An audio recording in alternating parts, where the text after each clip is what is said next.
I have set a new personal record for my rarest shiny marked Pokemon, and it was found in this video. This Pokemon had a 1 in 204,800 chance of appearing, and I didn't even realize until after I caught it. Not only was this marked Pokemon found full odds, but it was also during my first ever shiny Nuzlocke. We are on part 3 of this series, and I'm hoping to make a lot of progress today. I've established the rules of my Nuzlocke in part 1, and a lot of what you see in this video will make more sense if you see the first 2 videos of the series. So make sure to go back and watch those if you haven't. To put it simply, I'm attempting a shiny Nuzlocke in Pokemon Violet that has a few self-imposed rules along with a splash of a shiny badge quest mixed in. This means I must find shiny Pokemon before progressing through story events that include gym leaders, team star bases, and titans, while also following my Nuzlocke rules. I wrapped up my last video having 7 events completed as well as 7 shinies caught. I did, however, forget to mention a few evolutions though, and luckily, no one seemed to have noticed. Blue the Psyduck had evolved into Golduck, and Apollo the Staravia had evolved into Staraptor. I forgot to mention the moments the evolutions happened, so I figured I'd start today's videos by introducing our newly evolved friends properly. Speaking of evolutions, I think I owe you all the outcome of our Dunsparce evolution. I ended the last video with teasing if our Dunsparce would evolve into a 2 or 3 segment, and it turned out to be a 2 segment. Sorry to just rip the band-aid off like that, but are you really surprised? Some of you may not know, but a Dunsparce has a 1 in 100 chance of evolving into a rare 3-segmented evolution instead of its normal 2-segment form. But when it spawns from an outbreak, it works a little differently. Pokemon with special evolutions like Dunsparce, Tandemaus, and Sinistea cannot evolve into their rare forms when caught from an outbreak. I'm not sure why this limitation exists, but since I caught my shiny Noodle from an outbreak, he was doomed from the start to not be a 3-segment evolution. Now that we have all of our evolutions up to date, we are ready to head to the mining area right above Lavencia. As I entered the mining area, I thought about some Pokemon I might encounter. With knowledge from my previous playthrough in Scarlet, I knew there were many Voltorb, Roly-Poly, Kufan, and more in this area. All pretty good finds with a nice variety of typing that I don't have on my team. Before we were too far into searching, I had an outbreak back on the west side inside the desert area. When I arrived, I learned it was a Bronzor outbreak. It only took a little over an hour of hunting to find my shiny green steel plate Taco. Why is he named Taco? Well, because I don't know how to spell.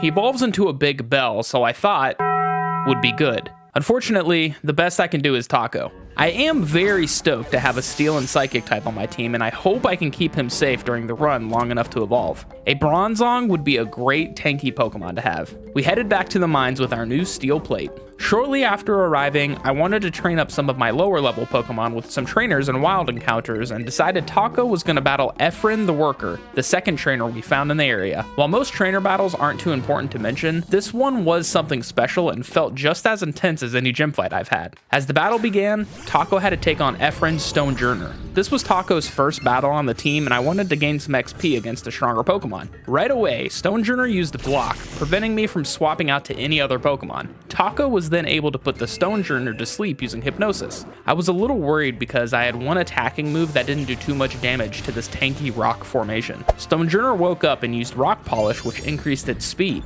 The best case scenario for me. The only attacking move Taco knew was Gyro Ball, which did more damage the slower my Pokemon was against the enemy I was using it on. I again put the Stonejourner to sleep and decided to raise my special attack. My Gyro Ball still wasn't strong enough to take it out though. I used a Lepa Berry to restore some PP to my move, which allowed me to continue damaging it, and as the Stonejourner woke up, it again decided to use Rock Polish. This made Gyro Ball even stronger against it. I took it out and walked away with a smile on my face thinking how lucky I was. This was the perfect scenario given the circumstances, but made me realize Taco needs another move ASAP. We escaped one potential life loss, but may not be as lucky next time. I continued wandering around the mines looking for shinies and battling trainers before we stumbled upon some abnormal shaped holes in the mountainside. As I exited one of the tunnels, I ran into a giant red worm. This worm in question was the next Titan, Orthworm. Orthworm is a steel type and for whatever reason has a weakness to fighting. I decided to lead the fight with Yordi the Deerling, who knew Double Kick. We kicked our way through phase 1 and followed it through some tunnels before meeting up with Arven.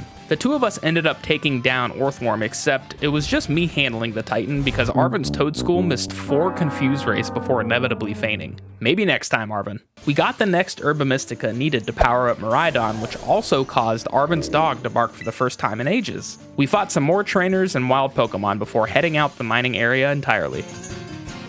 I was now ready to capture my next shiny, and let me tell you, I was not ready for what I was about to find. Over the last month, I have been hunting for a shiny tarantula in Pokemon Scarlet to make progress in my shiny living dex. During this time, I have made countless sparkling and encounter power 3 sandwiches in combination with my shiny charm to hunt this tiny spider, and for whatever reason, I never got a shiny. With so many hours and encounters, I figured this spider would have shined by now, so you better believe I was very excited to find a red ball during my shiny Nuzlocke. I encountered a full-odd shiny tarantula. I was shocked to have run into this, but also laughed due to how much this Pokemon trolled me. After naming him Toby, I checked his summary and learned he was marked. Our only marked shiny in this Nuzlocke so far. Specifically, he has the Dawn mark. This mark has a 1 out of 50 chance of being on a Pokemon caught in the morning. This means if you multiply 1 over 4096 times 1 over 50, it equals 1 in 204,800. My new rarest shiny marked Pokemon.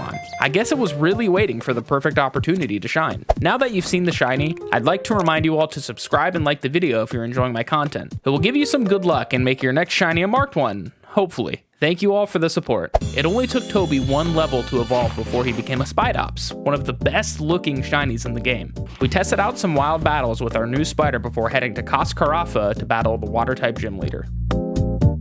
I arrived to see the gym leader scurrying out of the gym in a hurry. Kofu the gym leader was running to the Oceanside Market but forgot his wallet, and I was tasked with returning it to him as my gym test. I had noticed an undiscovered outbreak right outside of the city where I had to deliver it, and I figured I could knock out both the gym test and a new shiny. As I arrived to where Kofu ran to, I had to battle his assistant before giving him his wallet. I defeated his overprotective assistant and returned the wallet. After giving it to him, the real gym test started as I was asked to win a bidding war to obtain some very special seaweed for Kofu. After winning the bidding war, Kofu headed back to Coscarafa and said that he would be waiting for my arrival to battle. Before I headed there, I checked the outbreak from earlier and unfortunately discovered it by accident. Kofu's assistant used a Floatzel during our battle, and it turns out my outbreak was also a Floatzel. Since I have a rule where I cannot hunt at outbreaks with discovered Pokemon in my decks, I had to let it go. I instead headed back to battle Kofu. I had a pretty solid plan going into this gym fight. I knew Kofu used water-type Pokemon given he was a water-type gym leader, so the plan was to again lead with Yordi who was a grass-type, have Blue the Golduck as backup in case things get scary while the remaining 4 Pokemon collect the shared experience. So really, I had 2 Pokemon to fight with. Kofu led with Veluza,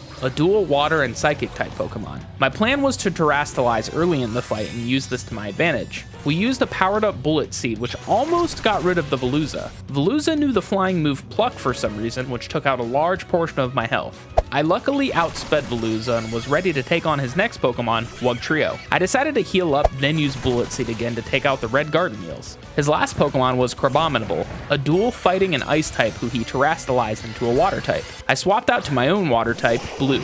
Even though I couldn't terastalize, I was confident Blue could survive his opponent's hits a lot more easily than my other Pokemon.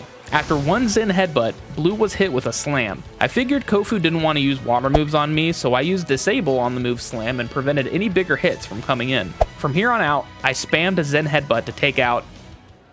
No. Oh my gosh.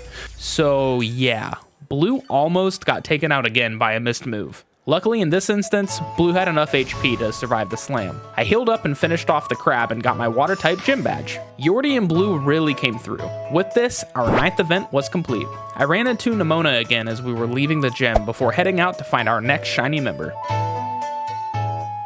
I have uncovered a lot of new Pokemon since our last video. With our travels through the mine all the way up to the area I'm in now, I had many options of who I could hunt. I headed to an area that had a lot of Paldean Tauros, Girafarig, Grimer, and more in hopes of getting one of them to shine. Just past them was a cave I had to go through to make it to the next gym. I decided to hunt there because almost every Pokemon here was almost undiscovered in my decks. Noibat, Meditite, Gible and Gabite, Salandit, and more were all around and could make great additions to my team. It took only nearly an hour before I ran into my next shiny friend, Gible.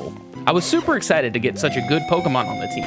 A dual-type ground dragon that evolved into one of the scariest land sharks that I'm sure gave people trauma when playing through Diamond and Pearl for the first time. Unfortunately, the Terra type was ground, which would have been great in our last gym, but it's also solid to have moving forward. I named her Yoshi and began training her by battling against some of the trainers in the cave. Now that we had our 10th shiny, I could head back into the desert to take on a Titan that I've been avoiding for some time. The Quaking Earth Titan was a ground and steel type Titan that really didn't give my team too much trouble. Arvin showed up with his Scovillain, and unlike the last Titan, he really came through with helping. The two of us defeated the Titan and found our 4th Herba Mystica. We made sandwiches that not only helped make his puppy recover, but gave my Miraidon the ability to fly. I also wanted to mention that both Yoshi and Yordi evolved after this battle into a Gabite and Sawsbuck. I treated the newly evolved friends and the rest of the team to a nice picnic. Everybody got a bath in hopes of raising up some friendship and played with the ball for a little bit. From this point, I already needed another shiny before my next event. I knew I would eventually need to head to the next town for a future gym battle, so I headed back in the direction of the cave where I found our shiny Yoshi. There were some trainers remaining there too, which would help increase our levels for the next obstacle. I came across one trainer who had a black text box above his head. For those of you who don't know, if you come across a trainer with a black text box, it means they are the hardest trainer in the area you're currently in. I figured with how strong my Pokemon were, it wouldn't be too much of an issue. Well, I was wrong. After defeating his first Pokemon with only a couple of speed bumps, his final Pokemon was a Spiritomb. I decided I wanted to train Yoshi some more, but Spiritomb seemed to have other plans. Unfortunately, I undermined the strength of the Spiritomb after he powered up his attack, and it unfortunately caused Yoshi to get his first death. No! Dude. This felt just as bad as when Banana got their first death in Iono's gym in the last video. The combination of losing a life to just a trainer battle while blaming myself for not taking Spiritomb's increased attack seriously really hurt. So mad right now. Dude! The highs and lows, man. Apparently, the world didn't want me to be upset for too long. I turned the camera seconds after complaining about Yoshi fainting in battle to find a tiny Sableye waiting on the sidelines. Keep in mind, I stood there for a good few minutes battling, so it must have been standing there patiently the whole time. I caught him and named him Topaz. This ghost and dark type gremlin was now along for the ride and hopefully can help us out in future endeavors. He is already doing a good job being there for me shortly after having Yoshi lose a life. We made our way out of the cave and arrived in Medali. Even though we just arrived in this city, I decided instead to fast travel back to take on the poison type Team Starbase. At this point, we all know how the Team Starbases work. Choose 3 Pokemon on your team to knock out 30 Pokemon before battling the leader of the base. While this was the poison type base, I did go into it being a little risky. I chose Banana, Yoshi, and Blue to lead the charge. Each of these Pokemon only had 2 lives remaining, so I had to be extra careful when battling the boss of the area. Atticus had 4 beefy poison-type Pokemon, and I was depending on ground moves from Banana and Yoshi to get the job done. While going through the first 3 Pokemon, Banana and Yoshi both ended up badly poisoned, but held out for Blue to take on the final Starmobile. I had a lot of trial and error with this fight. I learned that for whatever reason, the Starmobiles are unable to have Disable used on them. I was hoping to stop him from spamming his single poison attack on me, but unfortunately had to have a heal off. I got 1 hit in between each Hyper Potion and made it out alive with none of my Pokemon losing a life, though they did look pretty rough by the end of it. After telling Penny about how the Team Starbase journey was going, we took our poison friends to the Pokemon Center to get some well-deserved rest. After they healed up, it was time to set out and find our 12th shiny team member.